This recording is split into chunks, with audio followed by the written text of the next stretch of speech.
지금부터는 패널 토크 시간으로 진행을 해보도록 하겠습니다. 참여 패널분들 소개를 드릴 텐데요. 한 분 한 분 호명되시는 분들 앞쪽으로 나오셔서 자리에 착석해 주시면 되겠습니다. 먼저 이윤정 영화감독께서 패널 토크 함께 해주시겠습니다. 앞쪽으로 모시겠습니다. 네, 이윤정 영화감독은 영화 나를 잊지 말아요와 드라마 SF8 우주인 조안의 연출 감독하셨습니다. 계속해서 임동우 교수님 앞쪽으로 모시겠습니다. 네, 홍익대학교 건축도시대학원의 임동우 교수님 조금 전에 발표도 해주셨는데요. 네, 패널 토론 진행하겠습니다. 계속해서 이세연 비주얼 아트 작가께서도 함께해 주십니다. 앞쪽으로 모십니다. 네, 작가님은 비트원 레드, 플라스틱 가든, 레드 개꿈 등의 대표작으로 활약하고 계십니다. 계속해서 마지막으로 법무법인 창경 파트너의 김정현 변호사도 함께합니다. 네, 이번 패널 토론 진행은 제이콥스 플래닝 앤 디자인의 송준민 대표께서 진행해 주시겠습니다. 앞쪽으로 모시겠습니다.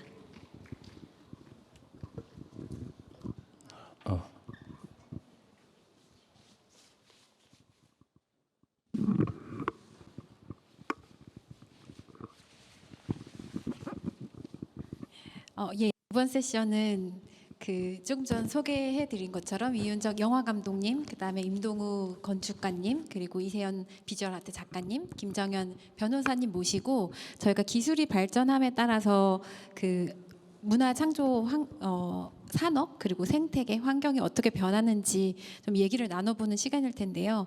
이 기술 발전에 따라서 과연 이 창작자들은 어떤 또 도전을 받고 생태계 안에서 창작 환경은 어떻게 변해가고 있는지, 또 각각 다른 분야에 계신 분들은 각자의 다른 분야에 대해서 어떤 협업 혹은 또 어떤 다른 이야기들을 기대하고 계시는지 그런 이야기들을 들어보겠습니다. 먼저 이세연 작가님 안녕하세요. 예, 안녕하세요. 예, 네. 우선은 붉은 산수화로 많이 알려지신 이세연 작가님께서 최근에 이제 회화 작품을 또 NFT로 판매를 한 걸로 알고 있는데요.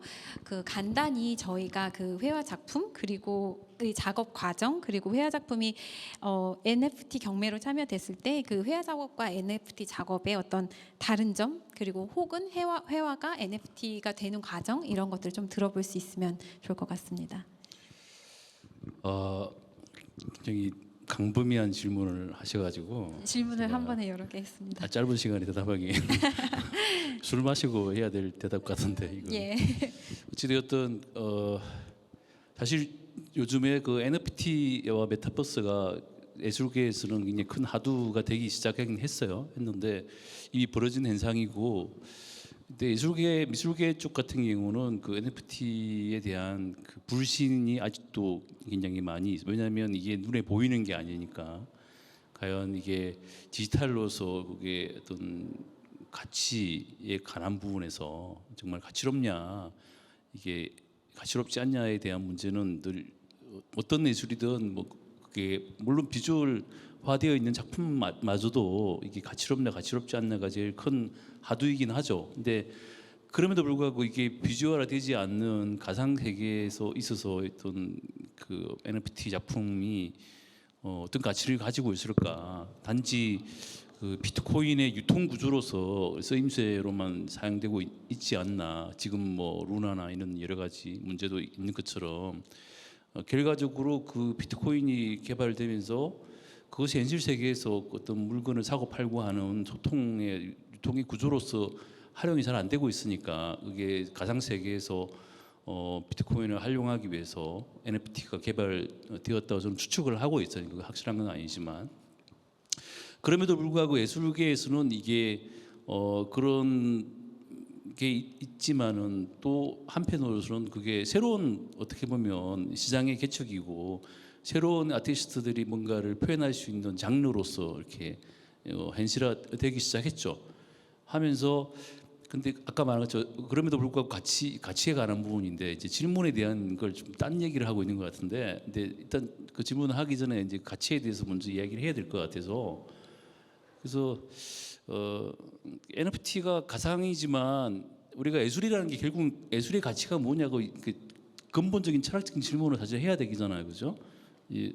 그럼에도 불구하고 가치는 사실은 물질에 있는 건 아니잖아요. 그러니까 우리가 예를 들어서 알타미라 2만 년 전에 알타미라 동굴백화가 어떤 가치를 가지고 있냐고 이야기할 때 그것이 동굴에 그려져 있는 물질로서를 가지고 가치를 논하지는 않잖아요, 그죠? 그것이 어떤 정보라든가 기억이라든가 아니면 인간의 어떤 역사를 더듬어 볼 수 있는 여러 가지 비주얼적으로 논할 수 없는 가치가 있기 때문에 그것이 가치롭다고 이야기하는 것이고, 그리고 또 뭐 모딜리아니 모딜리 뭐지 그 모나리자의 루브르에 있는 모나리자 같은 경우도 그게 물질로서의 가치는 사실은 뭐 캠퍼스에 물감 몇 개 묻혀놓은 정도, 그리고 뭐 우리가 기억에 의존하는 레오나르도 다빈치라는 어떤 작가의 위대함, 이것도 사실은 어떻게 보면 기억에 어떤 의존한 것이지만 학습에 의존한 것일 수도 있고, 누가 지금 모나리자 보고 감동을 받는 사람이 누가 있나요, 그죠? 그렇지만 감동이 없더라도 거기에 어떤 기록들이 내재되어 있기 때문에 그게 어떤 감동 이상의 어떤 그 가치가 존재하는 것이잖아요. 근데 그렇게 따지면 이제 사실 NFT도 어떻게 보면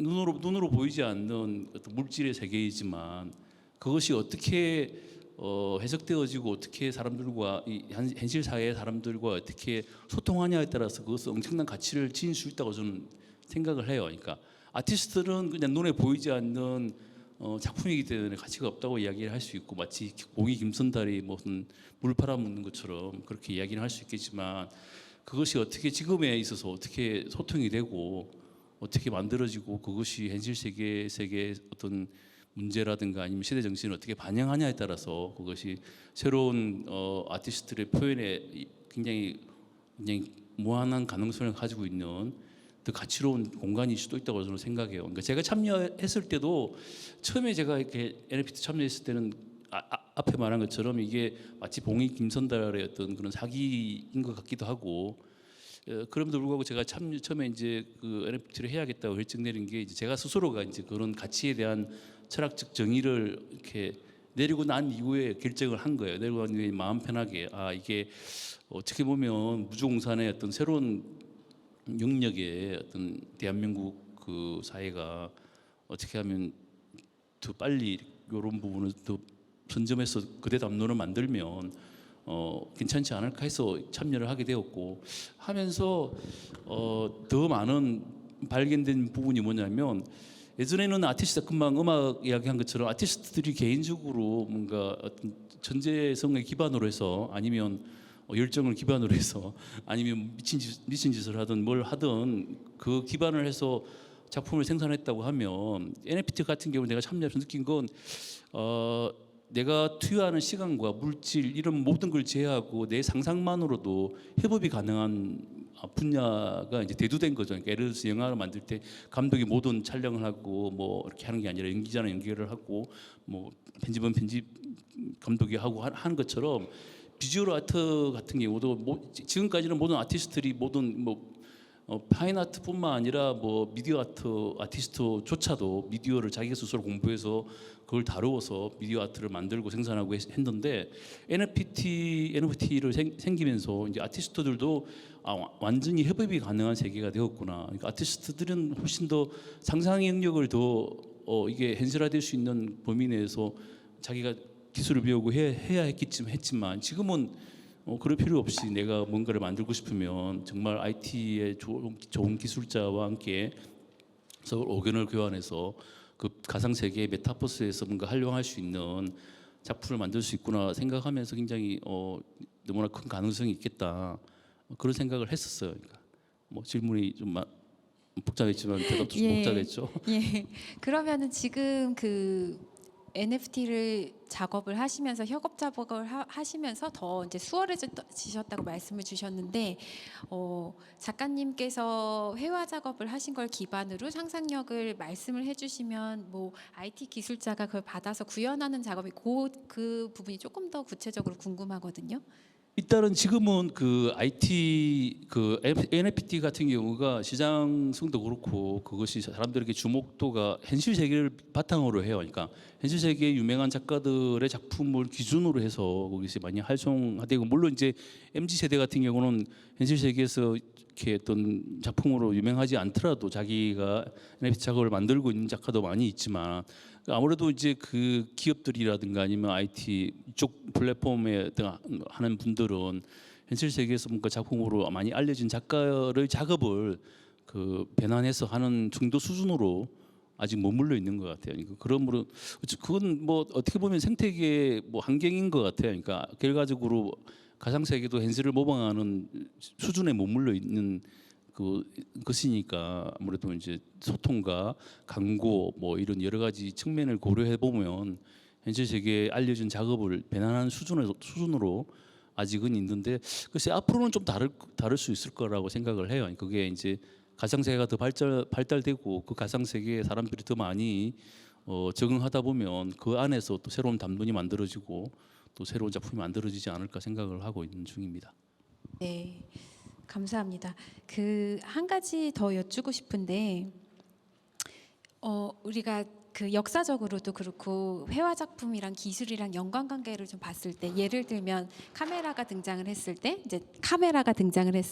더 이상 작가의 역할이 무엇이냐, 뭐 이런 이야기들이 있었던 것처럼, 이런 기술이 발전을 함에 따라서 이런 회화 작가들이 어떻게 보면은 그 자신의 포지션에 대해서 도전을 받거나 자신의 역할이 좀 줄어든다고 생각을 하거나 이런 부분들이 있는지, 아니면 이 기술을 통해서 오히려 지금은 상상력을 더 발휘할 수 있는 부분이 생겨서 좋다라고 말씀을 하셨는데, 요거에 대한 어떤 이슈, 의견들이 좀 궁금합니다.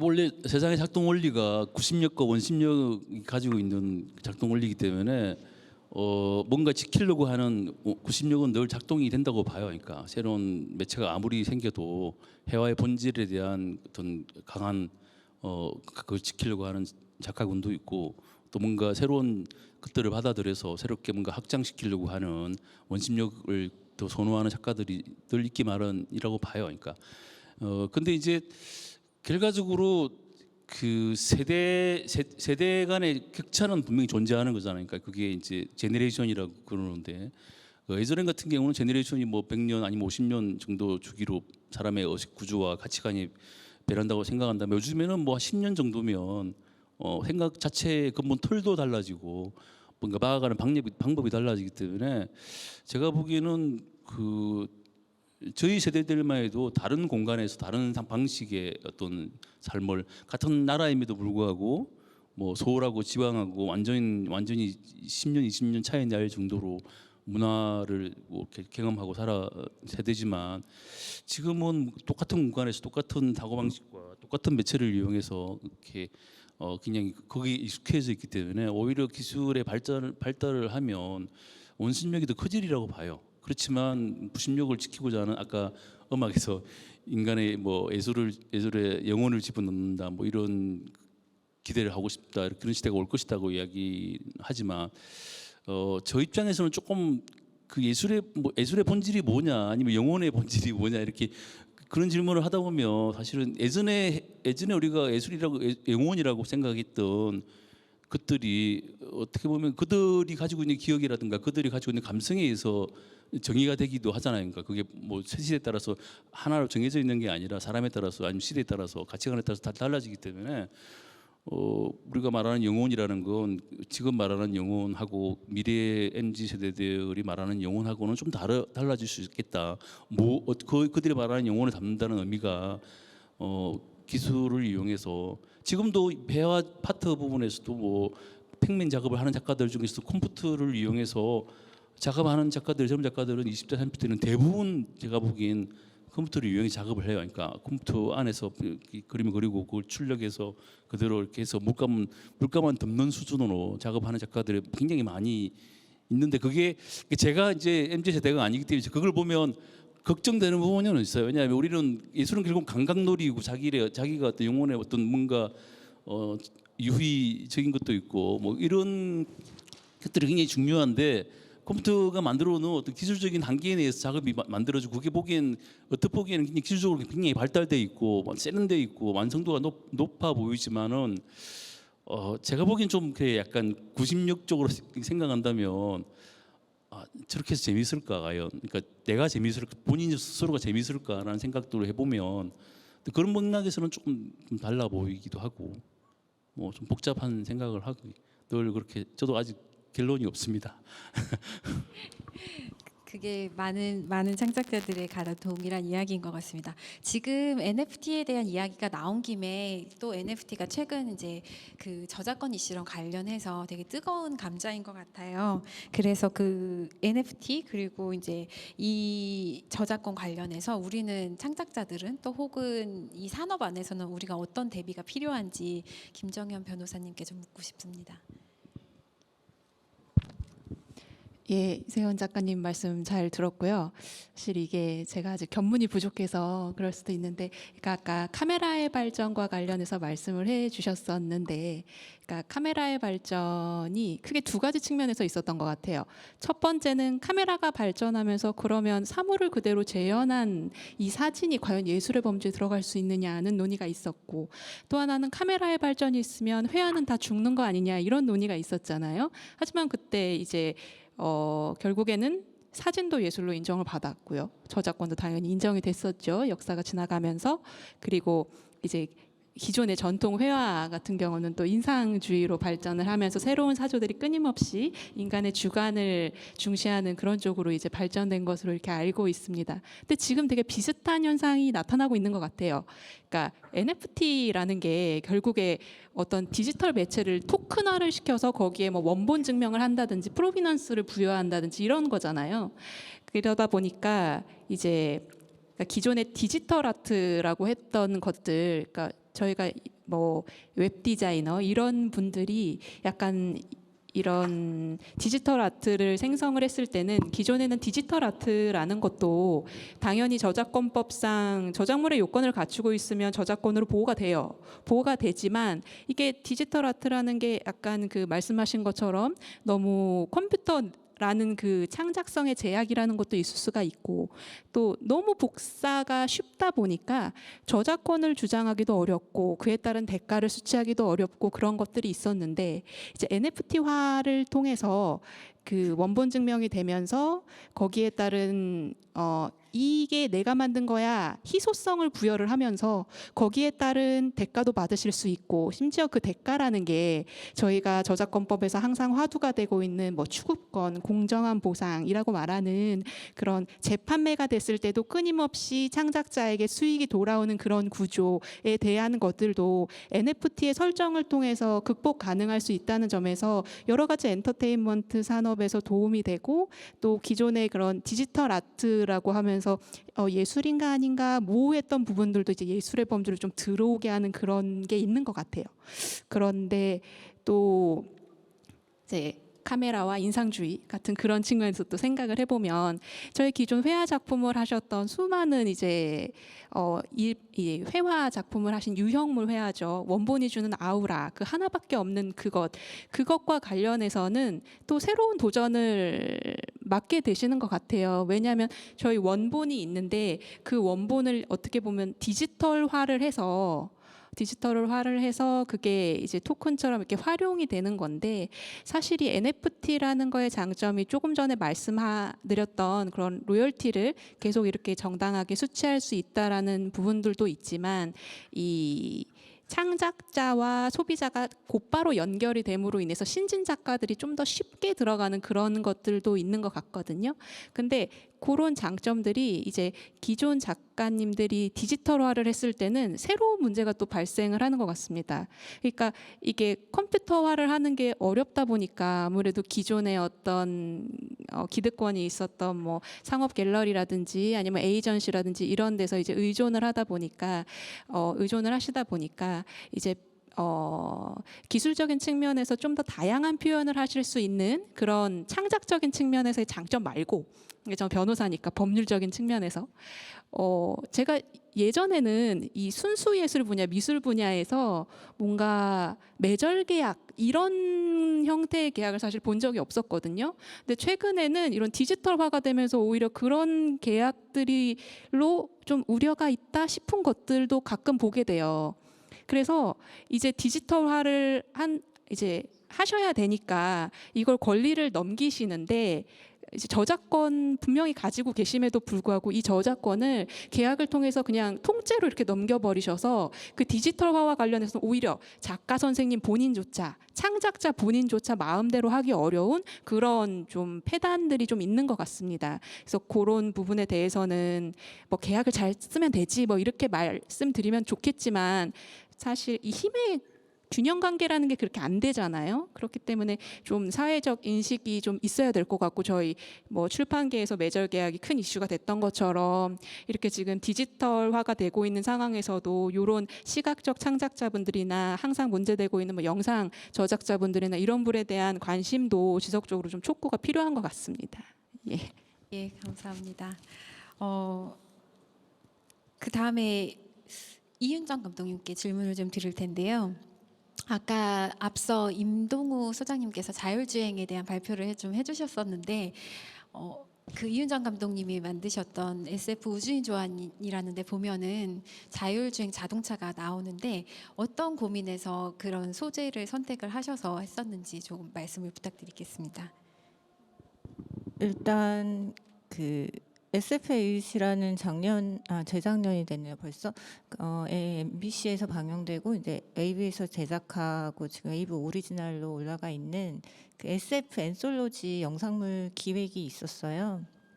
그 중에서 저는 우주인 조안이라는 작품을 연출을 했고 각본을 썼는데 좀 이해를 도와드리고 되게 중요한 오늘 우리가 하고 있는 얘기 중에서 좀 중요하게 생각해야 될 부분을 짚기 위해서 이제 영화 감독이 작품을 어떻게 시작해서 어떻게 끝내는지에 대해서 우주인 조안의 예를 들어서 말씀을 드려보면 그 우주인 조안은 이제 그 기획이 먼저 있고 그 기획을 한 제작사에서 우주인 조안이라는 SF 단편 소설을 구매를 해서 저에게 제안을 한 작품이었어요.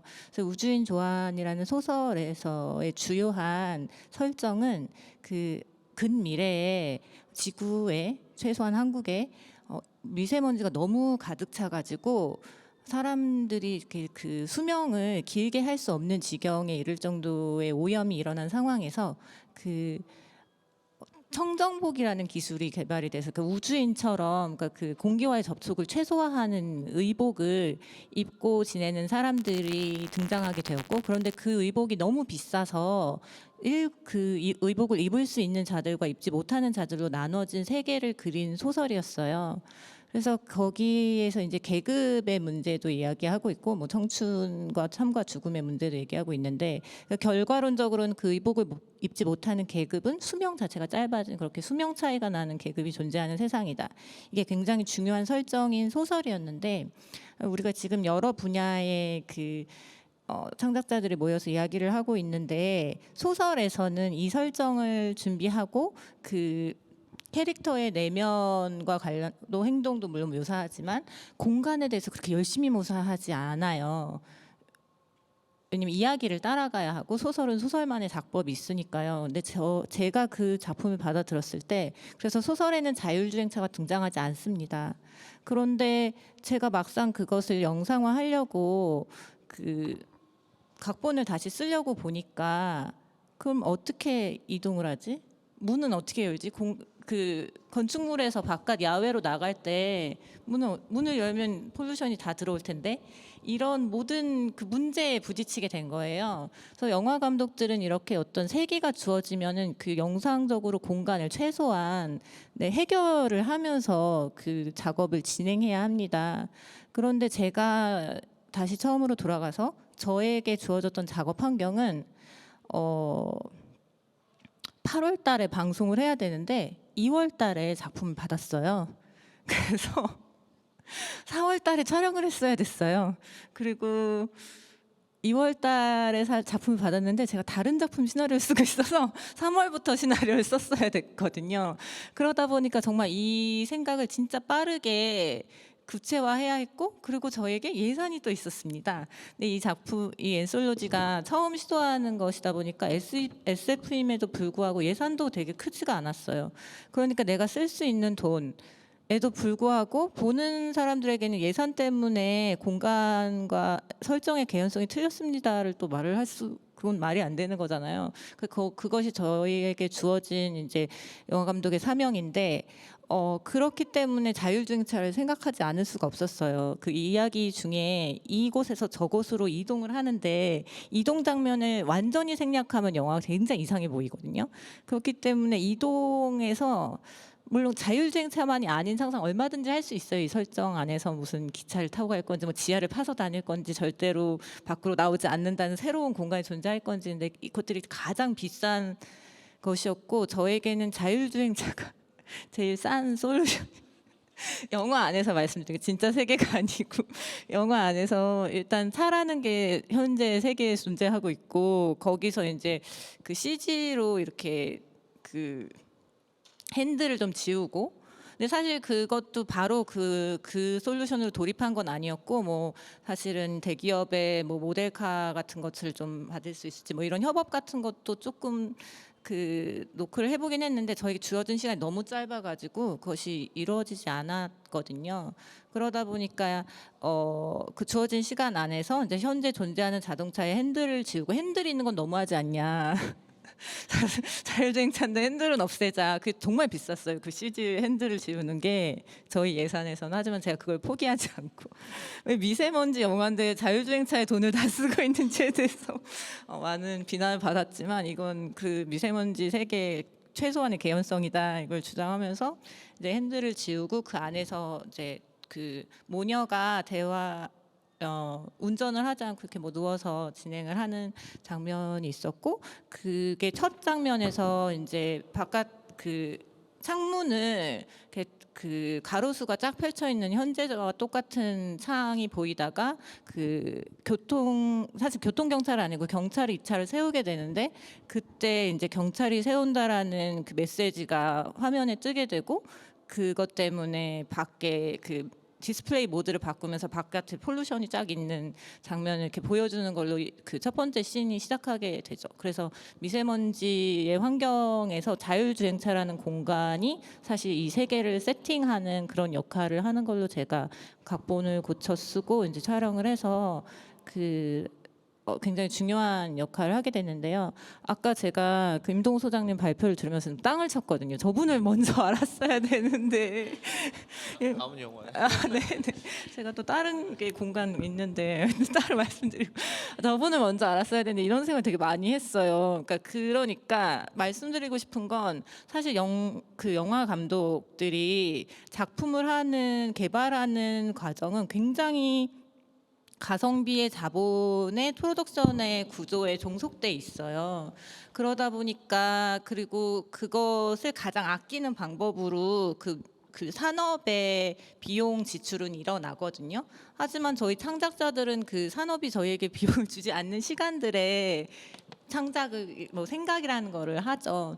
근데 그 시간들에 어떤 우리의 만남을 지원해 준다든지 우리가 어떤 상상을 할 수 있게끔 더 많은 판을 벌려준다든지 이런 것들은 그 누구도 사회에서 지출해야 하는 비용이라고 생각하지 않고 창작자들의 뭐 역량, 능력, 뭐 네트워크 뭐 이런 식으로 그 언어가 사용되고 있는 것 같아요. 그래서 이런 얘기를 해야겠다고 생각하고 왔는데 정말 내 작품에 저게 오늘 발표되는 거를 사실 보면서 좀 예상을 못하고 사실 다른 작품 얘기를 하자 이러고 왔다가 그 작품 얘기를 바꿔달라고 부탁을 드렸는데 그러니까 이런 일들이 결국 사람 그 상상을 하고 새로운 걸 만들어내는 것은 창작자의 머릿속에 머무르는 시간에 가장 큰 가치가 창출이 되는데 그 산업이 자본이 비용을 투여하는 시간은 굉장히 정해진 틀에 들어 있거든요. 그런 부분에 대해서 이제 사회적으로 이게 산업 입장에서는 가성비 지출한 비용 대비의 최대의 그 수익을 뽑는 구조로 자원을 배분하는 건데 우리가 만들어낸 그 작품들은 산업적 결과이긴 하지만 사실 사회에서 문화라고 불리면서 되게 많은 사람들에게 다른 종류의 가치를 생산하고 있잖아요. 그런 면에서는 어떤 식으로든 뭐 우리의 각성일 수도 있고 아니면 사회적 자원의 배분일 수도 있고 창작자들이 그 자본이 너 이제 출발해라고 허락해주기 전에 창작하는 시간에 대해서 어떤 지원과 가치 인정 이런 것들이 분명히 필요하다고는 생각을 많이 했습니다. 감사합니다. 지금 그 자율주행 자동차에서 이제 협업에 대한 얘기가 나왔는데 사실 그 두 분께 다 궁금했어요. 이전에 사실은 이런 건축적인 측면에서 혹은 기술적인 측면에서 과학적인 측면에서 이런 소스가 있었다면 더 이제 좀 그런 근거를 바탕으로 다른 영상 작업이 또 있을 수도 있을 것 같은데 그 임동우 소장님께서는 아까 자율주행 발표를 해주셨는데 뭐 이런 작업들을 하시면서 어떤 소스에서 혹시 근거를 얻으셨으며 이런 것들이 어떤 부분들이 더 필요하겠다 이런 부분들을 느끼신 지점이 있을까요? 그 일단 아까 그 감독님께서 말씀해주신 어떤 막 그 개연성 이런 것도 그러니까 좀 먼저 말씀드리면 저도 이제 영화 같은 거나 이런 걸 볼 때 그런 게 되게 와닿는 것 같아요. 그러니까 개연성이 그러니까 어떤 영화의 주제는 아니지만 그 개연성이 다다다닥 맞아 들어갈 때 특히 이제 저희 분야에 관련된 어떤 뭐 공간적인 얘기가 나온다거나 뭐 건축이나 도시적인 얘기가 나올 때 그 개연성이 맞아 떨어지면 괜히 그 영화의 완성도가 되게 높게 이제 그 보이고 그 이야기의 흐름들이 이제 좀 많이 와닿는 경우가 있는데 그 비슷한 것 같아요. 그러니까 저희도 이제 아까 그 이제 뭐 사실 그냥 저희 아이디어를 이렇게 말씀드리긴 했는데 사실 그 개연성들이 조금 떨어지죠. 왜냐면은 아까 말씀하신 것처럼 저희도 그 작업들을 하면서 좀 충분한 시간을 가져서 예를 들어서 그 산업에서 실제로 그 기술들을 구현하시는 분들이라든지 그것들의 어떤 한계를 아시는 분들이라든지 뭐 이런 분들과 같이 이제 이야기가 되고 그게 어떤 콜라보라는 과정을 통해서 뭔가를 만들어졌으면 그 개연성들이 이제 훨씬 높아졌을 거고 그리고 이제 저희도 어떤 그 뭐 결과물이 똑같을지언정 그 어떤 그 안에 담겨 있는 어떤 내용과 그 전시 뭐 예를 들어서 전시의 경우에서는 이제 관람객들이 그 이야기들을 받아들이는 방식이 1, 2차원적인 방식이 아니라 굉장히 다양한 방식에서 받아들일 수가 있는 것 같거든요. 이제 저희는 그냥 단순한 어떤 공간에 대한 이야기를 했지만 그 여러 분야와 이제 그 협업들이 있었다고 하면 오시는 분들 입장에서는 이거를 산업으로 이해하시는 분들도 있을 거고 이거를 하나의 어떤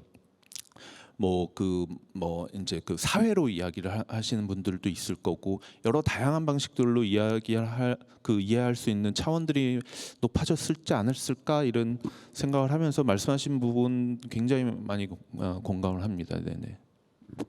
그러면은 시간이 조금 촉박해 보이기는 하는데 한 가지 질문을 더 드리면 기술이 발전하게 되면서 그때 예전에 저희가 이야기를 나누면서 사실 어떤 건축 박람회에 갔는데 이제 건축이 사실 백그라운드처럼 보이고 미디어 아트나 이런 미디어 콘텐츠들이 그 도시의 경관을 결정하는 중요한 요소처럼 되더라라는 얘기를 하셨었는데 이런 부분에서 또 옆에 이제 비주얼 아트 작가 이세연 작가님이 계신데 이런 부분에서 어떻게 보면은 그 창작 환경이 서로 충돌을 하기도 하고 협업을 할 수 있는 구조도 이렇게 될 수 있을 것 같거든요. 그런 부분에서 어떤 방식의 어떤 미래를 기대하거나 그런 부분이 있으신지 창작 환경 안에서 좀 궁금합니다. 임동우 소장님. 근데 아까 그 저희가 그 이거 행사 시작 전에 이 작가님하고 막 그 작가님이 아이디어가 많으시더라고요. 그래가지고 막 이런 얘기를 하면서 막 그 얘기도 잠깐 했어요. 그래서 아마 그 좀 너무 그 극비 사항이 아니면 잠깐 조금 공개해 주세요. 제가 그 며칠 전에 이제 그 서울대 조경진 그 조경학 교수와 같이 이제 약간 이제 술 마시면서 한 얘기 중에 하나가 그러니까 일종의 아이디어 차원이죠. 그러니까 세상이 좀 바뀌었으면 좋겠다라는 생각을 하니까 이제 그 한국 문화 중에 제가 제일 싫어하는 문화가 그 간판 문화예요. 그러니까 이제 한국의 건축물은 너무 잘 지은 건물도 많은데 모든 건물들을 간판으로 다 덮고 있으니까 마치 화장을 너무 진하게 해서 얼굴이 안 보이는 계획이 되어버리는. 그래서 이걸 어떻게 없앨 수 있을까라는 생각을 했을 때 아까 우리 교수님한테도 말씀한 것 제가 말한 것처럼 메타버스가 가상 세계가 현실을 지금 모방하고 거기서 현실을 가상으로 재현하고 있지만 그 가상 세계에서는 가성비라든 게 없기 때문에 중력이라든가 뭐 건축비 이런 것들이 없기 때문에 급속도로 더 가상 세계의 그 건축이라든가 공간은 더 현실 세계보다 더 많이 더 나은 발달된 세계가 될 것이다. 그러면 결국은 사람들은 거기서 많이 놀게 되면 지금은 가상 세계 현실을 모방하고 있지만 나중에는 현실 세계가 가상 세계를 모방하는 단계가 되지 않을까라는 생각을 했어요. 왜냐하면 아까 내가 말했지만 감각이라는 게 사람들은 기억과 어떤 뭐 이런 것들이 어존하기 때문에 지금은 우리가 뭐 땅에서 땅을 발을 딛고 공간을 보고 공간을 활용하고 느끼고 하면서 그런 기억으로 자기가 정서적인 반응을 하지만 감정도 마찬가지로 근데 가상 세계에서 많이 놀다 보면 거기에 준해서 감정들이 지금은 좀 어색하지만 그게 또 자연스럽게 받아들이는 뭐 햄버거 실험도 했다고 그러더라고요. 햄버거 가상 햄버거를 요즘 애들은 가상 속의 햄버거를 먹으면 오히려 침샘이 실제 햄버거가 똑같이 생성이 된다고 하는 것처럼 그래서 가상 세계에 익숙해지면 이렇게 현실 세계 건축과 이런 것들도 되게 심플해지고 뭐 예를 들어서 VR이라든가 AR 기술을 통해서 안경을 끼거나 핸드폰을 보면은 오히려 간판들의 정보들이 핸드폰에 다 이렇게 예를 들어서 건축이 있으면 핸드폰을 비추면 AI 세계에서 보면 그 안에 그림이 있는 것처럼 건축에 있는 모든 정보들이 그 AI에 다 비춰지게 된다면 굳이 간판을 걸지 않아도 되는 세상이 오지 않겠냐. 이 AR 기술을 이용해서 그냥 이렇게 안경이나 아니면 다른 장치를 이용해서 이렇게 보면 건축물에 뭐 비사드라든가 간판 것들이 그냥 가상으로 다 재현되어지고 실제 세계가 가상의 세계와 더 플러스 알파가 되어서 더 쉬워져서 더 현란하고 더 아름다운 모든 정보들이 그 속에 건축물에 다 있으면 결국은 그 비주얼화되어 있는 비사드라든가 간판들이 없어질 수도 있겠다, 없앨 수도 있겠다. 그 부분이 조기님 교수님이 또 환경 조형 쪽으로 굉장히 유명하신 분이니까 제가 그런 이야기를 하니까 굉장히 좋은 아이디어다고 하면서 깊이 생각해보자고 이야기를 한 그런 행태죠. 그러니까 기술이 발달되면 환경이 어떻게 변화될 수 있을지 비주얼 아티스트가 이런 얘기도 하니까 좀 이상하지만 그런 생각을 하고 있습니다. 재밌게 잘 들었습니다. 더 얘기를 듣고 싶은데 시간 관계상 제가 마지막으로 그럼 저희가 이제 그 각 분야에 대한 이제 창작 환경에 대한 그 전망 같은 것들을 들어봤는데 김정현 변호사님께 저희가 아까 NFT와 관련된 미술 시장과 저작권에 대한 이야기를 좀 들었었는데 그 외에 다른 분야에서 다른 장르나 분야에서는 또 어떤 그 저작권의 이슈들이 있을지 그런 거를 단히 정리를 해서 들어보고 싶습니다. 사실 지금 이제 뭐 예술 분야에서 미디어 아트가 굉장히 많아졌어요. 양이 많아졌고 뭔가 이제 기존에는 유형물로 이렇게 만들어지던 것들이 영상화가 되는 경우가 되게 많아지면서 이런 영상 저작물과 관련된 이야기를 지금 안 할 수가 없는 것 같습니다. 또 때마침 또 저작권법이 전부 개정안이 지금 올라와 있는 상황이기도 하고요. 제가 기회가 될 때마다 사실 이야기하는 부분인데 영상 저작물 특례 부분과 공정한 보상 부분에 대해서 말씀을 안 드릴 수가 없는 것 같아요. 사실 저희가 조금 전에 이제 이야기할 때 이런 표현을 쓰시더라고요. 이제 저희 작가님하고 감독님께서 점점 이제 창작자와 이제 창작물의 권리에 대한 거리가 점점 멀어지는 것 같다. 이런 표현을 쓰시는데 제가 그 표현을 듣고 어머 역시 창작하시는 분들은 달라 어쩜 이렇게 통찰력이 깊으시지 이런 생각을 했어요. 그게 너무 맞아요. 이게 저희가 이런 뭐 디지털화, 영상화 이런 작품들이 점점 많아질수록 저희가 어떻게 보면은 더 보호가 되어야 되는데 아직 제도는 예전 그대로거든요. 그래서 아시겠지만 영상 저작물 특례 조항이라는 것은 이제 하다못해 저희가 계약이 정확하게 되어 있지 않거나 그렇다고 하더라도 영상 제작에 참여한 분들의 이 저작권은 이 특약이 없는 경우에는 무조건 이 영상 제작자에게 권리가 양도되는 것으로 추정된다 이런 규정이거든요. 근데 저희가 물건을 사면요 그거에 상응하는 대가를 당연히 받죠. 근데 이 법에서는요 저희가 양도가 추정된다는 말만 있지 대가에 대한 얘기가 없어요. 그래서 근데 사실 지금 이 제작 환경에서는 지금 제작 할 때 당시에 뭔가 불균형적인 그런 힘의 불균형적인 부분에 의해서 계약이 제대로 체결되지 않는 부분들도 있지만 사실 유통망이 굉장히 지금 다변화됐거든요. 디지털화라는 게 유통망에서도 저희가 뭐 상상을 어디까지 해야 될지 모를 정도로 계속 확장되고 있어요. 거기서 끊임없이 수익 창출이 되고 있지만 그 과정에서 권리라든지 정당한 보상이라든지 이런 부분들은 점점 거리가 오히려 멀어지고 배척되고 있는 것 같습니다. 근데 저희가 발명을 생각해 보면은요. 저희가 회사에 소속된 근로자가 회사와 관련된 직무 발명을 하면 정당한 보상을 받도록 발명진흥법에 되어 있거든요. 근데 저작권은 그런 배려가 없는 것 같습니다. 특히 영상 저작물과 관련해서는요. 그게 뭐 여러 가지 뭐 투자의 문제라든지 이용 환경이라든지 이런 부분에 문제가 있다면 사후적으로라도 어떤 수익 배분을 공정하게 조율해 주는 방법으로라도 해결을 해야 되는 것이 아닌가 하는 생각을 가지고 있습니다. 예. 참고로 그 음악 같은 경우 저작권은 몇 조 시장이 지금 한국에 이렇게 이루어졌는데 영상 비주얼 쪽 관련해서 저작권은 거의 몇 천도 안 되는 기술. 되게 가능성은 많은데 현재 그 저번 달에 한국 영상 제작 협회를 만들어서 그래가지고 조합 만들어가지고 이제 국회에 설명도 하고 뭐 주구권이라든가 뭐 저작권 이런 것들에 대해서 법적 근거를 마련하기 위해서 활동을 하고 있는 중이긴 해요. 그러니까, 예. 잠깐만 덧붙이면 너무 변호사님 말씀 잘 들었고 잘 해주셨는데 아까 NFT에서 그 분업 협업의 가능성이 되게 높아지는 말씀하셨잖아요. 근데 전통적으로 영상물은 이제 분업의 작품인 것에 대한 그 신화가 되게 커가지고 분업이니까 너무 많은 창작자들이 있으니까 자본이 저작권을 갖기로 하자 이 논리도 되게 크거든요. 근데 이것이 사실은 이제 법적 그런 소송의 문제나 계약의 문제를 넘어서 저는 이제 그 완전히 그런 논리가 인식화돼 있는 산업에 소속돼서 일을 하다 보니까 이제 일반 인식 혹은 우리 산업 내 인식도 그걸 되게 정의로운 것으로 여기기까지 하는 그런 것을 느끼고 있고 그게 영상물이 워낙 관심을 좀 많이 독점하는 요즘 시대에 어떤 그 작품 창작의 형태다 보니까 다른 장르에도 이렇게 흘러 들어가는 인식의 결과 뭐 구조적으로는 또 전혀 다른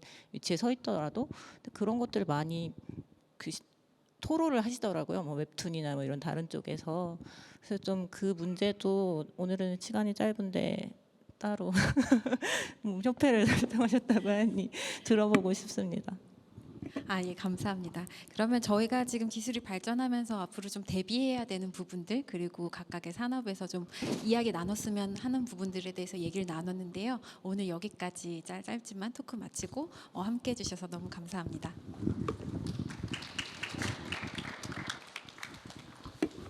네, 감사합니다. 네, 토크에 참여하신 5분 다시 한번 감사의 말씀 드리겠고요. 다시 한번 자리로 모시도록 하겠습니다. 고맙습니다. 네, 각 분야의 전문가들 모시고 문화창조예술산업의 현황 짚어보면서 앞으로 어떻게 나아가야 할까 다시 한번 생각하는 기회가 되지 않았나 싶습니다.